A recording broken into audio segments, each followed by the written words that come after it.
Okay, I'm speaking to you from the networking zone at AIDS 2014. My name's Julian Howes from the Global Network of People Living with HIV.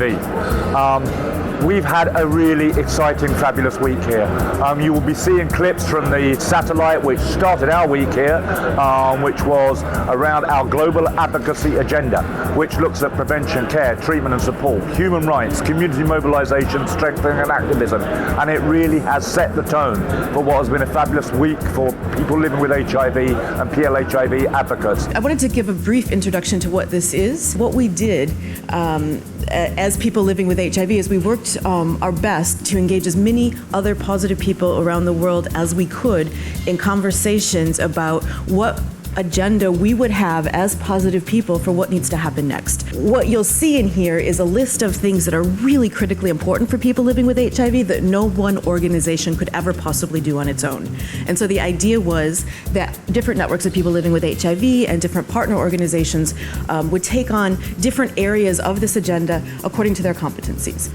The objective, as I said, was to monitor in a more formal way the issues related to access to treatment. If countries hasn't got better, it's actually in some countries gotten worse. So people were recently diagnosed of very low CD for cell count. 98.8% of people in Bangladesh haven't been through a viral load test. Cost of healthcare, it seems like people spend a lot of money in their healthcare, even though HIV is supposed to be a disease that is supported by a lot of donors. Some countries like Nepal, still like 50% of people have poor treatment literacy.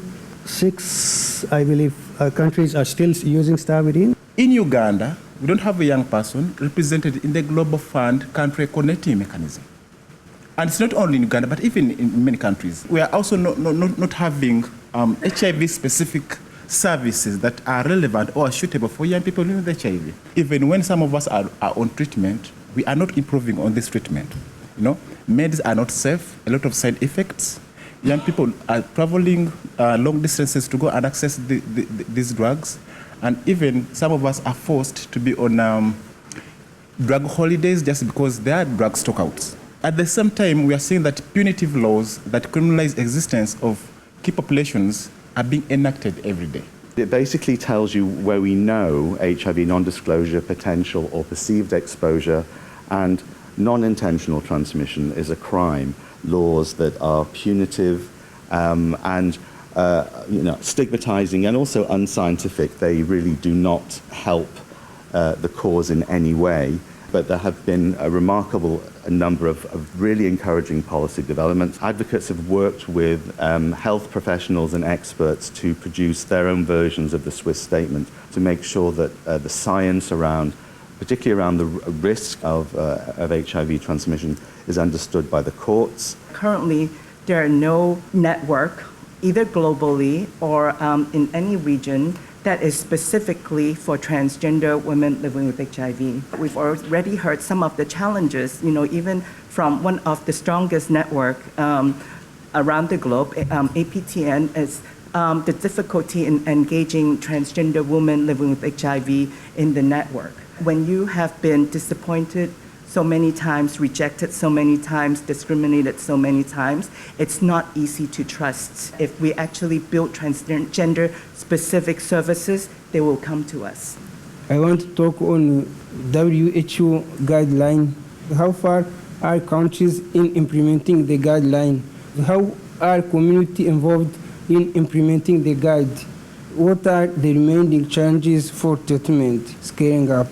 Only 22% of people living with HIV were aware of the guideline. That's why our study was good, because they have shown that things are done at the international level, but at the ground level, nothing. Looking at the Global Advocacy Agenda, you will understand that nothing will be possible where there is no money involved. When countries move up income levels, they're no longer eligible for Global Fund funding. Just because a country is rich, we know very well that that doesn't mean that we will actually be able to sustain our programs, because countries do not fund programs, especially for people living with HIV, sex workers networks, or MSM programs.